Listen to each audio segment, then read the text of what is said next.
बिस्मिल्लाहिर्रहमानिर्रहीम। अस्सलामुअलैकुम नाज़रीन, उर्दू स्टार पर हम आपको खुशामदीद कहते हैं।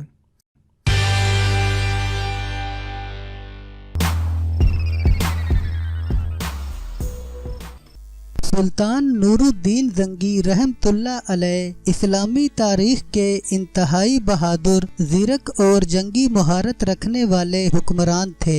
उन्होंने सबसे पहले ईसाइयों के एक बड़े इत्तेहाद के छक्के छुड़ा दिए। उनके मुकाबला में दुनिया भर के ईसाई इकट्ठे हो गए थे, लेकिन सुल्तान ने उन्हें शिकस्त पे शिकस्त देकर हाल से बेहाल कर दिया। कहा जाता है कि ईसाई माएँ सुल्तान नूरुद्दीन जंगी का नाम लेकर अपने बच्चों को डराया करती थी कि चुप हो जाओ वरना जंगी आ जाएगा। सुल्तान नूरुद्दीन जंगी को एक इंतहाई मुनफरिद एजाज भी हासिल है कि उन्हें रोज़ा रसूल सल्लल्लाहु अलैहि वसल्लम की हिफाजत की सआदत भी हासिल हुई। ये वाक़या तारीख की तकरीबन तमाम कुतब में मौजूद है। इसका जिक्र शेख मोहम्मद अब्दुल हक मुहद्दस दहलवी अलैहि रहमतुल्लाह ने भी अपनी किताब तारीख़ मदीना में 3 बड़ी साजिशों के साथ किया है, जिसमें से ये वाक़या सबसे ज़्यादा मशहूर है। समहोदी के कौल के मुताबिक ईसाइयों ने ये साजिश 557 हिजरी में मुरतब की। उस वक्त शाम के बादशाह का नाम सुल्तान नूरुद्दीन जंगी था और उसके मुशीर का नाम जमालुद्दीन अस्फहानी था।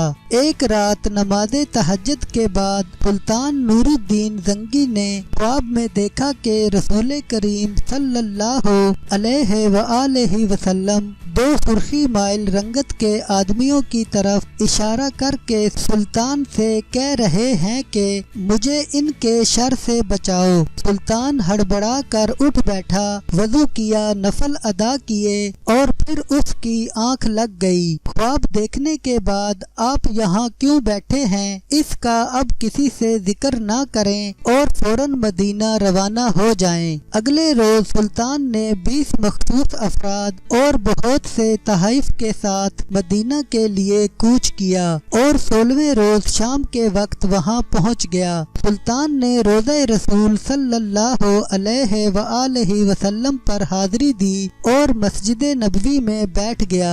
ऐलान किया कि अहले मदीना मस्जिद नबवी में पहुंच जाएं, जहां सुल्तान उनमें तहाइफ तकसीम करेगा। लोग आते गए और सुल्तान हर आने वाले को बारी बारी तोहफा देता रहा।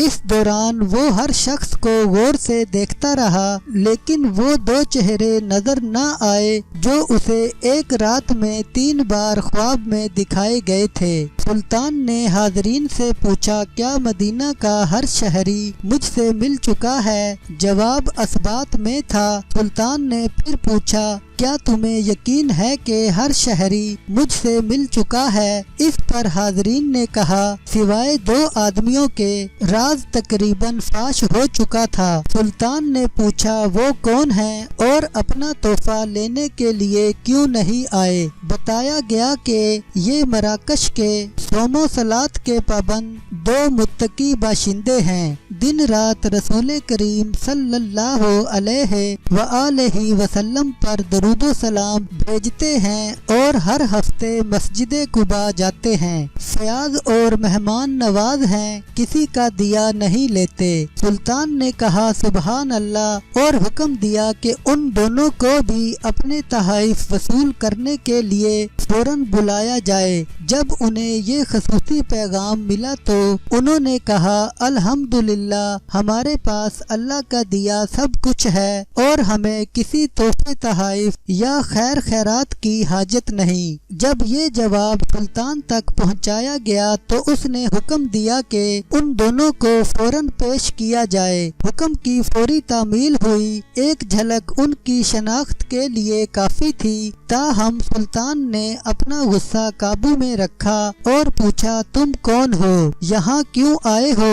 उन्होंने कहा, کہا ہم مراکش کے رہنے والے ہیں، حج کے لیے آئے تھے اور اب روضہ رسول صلی اللہ علیہ وآلہ وسلم کے سائے میں زندگی گزارنا چاہتے ہیں۔ سلطان نور الدین زنگی نے سختی سے کہا کیا تم نے جھوٹ بولنے کی قسم کھا رکھی ہے؟ اب وہ چپ رہے۔ سلطان نے حاضرین سے پوچھا یہ کہاں رہ رہے ہیں؟ بتایا گیا کہ روضہ نبوی کے بالکل نزدیک ایک مکان جو مسجد نبوی کے جنوب مغرب میں دیوار کے ساتھ تھا۔ سلطان فوراً اٹھا اور انہیں ساتھ لے کر اس مکان میں داخل ہو گیا۔ سلطان مکان میں گھومتا پھرتا رہا۔ اچانک نئے اور قیمتی سامان سے بھرے ہوئے اس مکان میں اس کی نظر فرش پر پڑی ہوئی ایک چٹائی پر پڑی۔ نظر پڑنی تھی کہ دونوں مراکشی باشندوں کی ہوائیاں اڑ گئیں۔ سلطان نے چٹائی اٹھائی، اس کے نیچے ایک تازہ کھودی ہوئی سرنگ تھی۔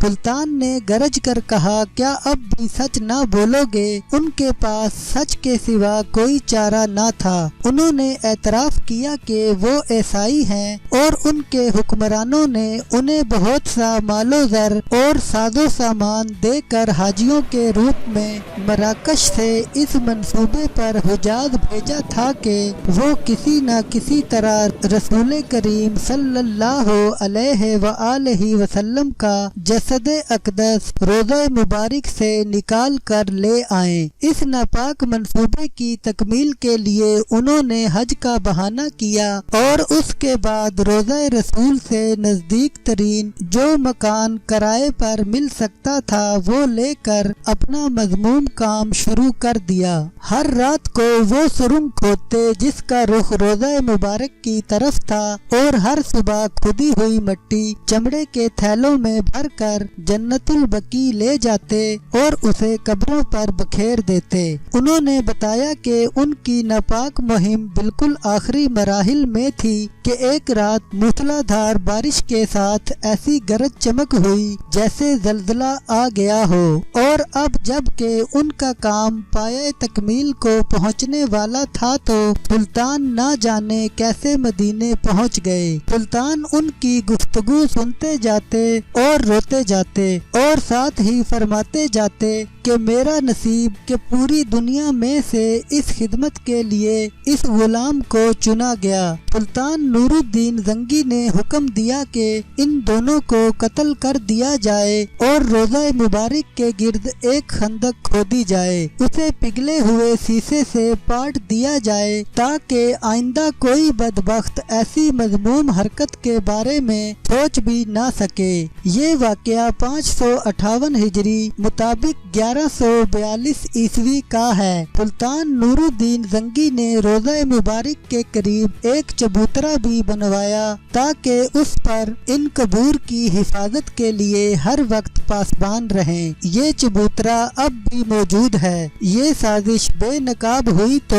سلطان نور الدین زنگی بڑی دیر تک اللہ کے حضور سجدہ ریز ہو کر روتے رہے کہ اللہ نے مجھے اپنے حبیب پاک صلی اللہ علیہ وآلہ وسلم کی خدمت کی اتنی بڑی سعادت کے لیے منتخب فرمایا۔ وہ کہا کرتے تھے میری بخشش کے لیے یہی کافی ہے۔ قبلہ اول بیت المقدس کی فتح کے لیے سلطان نور الدین زنگی ابھی حملے کی تیاریاں ہی کر رہا تھا کہ ان کو حشاشین نے زہر دے دیا جس سے ان کے گلے میں سوزش پیدا ہو گئی جو کہ ان کی موت کا باعث بنی۔ 15 مئی 1174 عیسوی کو ان کا انتقال ہو گیا۔ سلطان نور الدین کی ان خوبیوں اور کارناموں کی وجہ سے اس زمانے کے ایک مورخ ابن اسیر نے لکھا ہے کہ میں نے اسلامی عہد کے حکمرانوں سے لے کر اس وقت تک کے تمام بادشاہوں کی تاریخ کا مطالعہ کیا، لیکن خلفائے راشدین اور عمر بن عبدالعزیز کے سوا سلطان نور الدین زنگی سے زیادہ بہتر فرمانروا میری نظر سے نہیں گزرا۔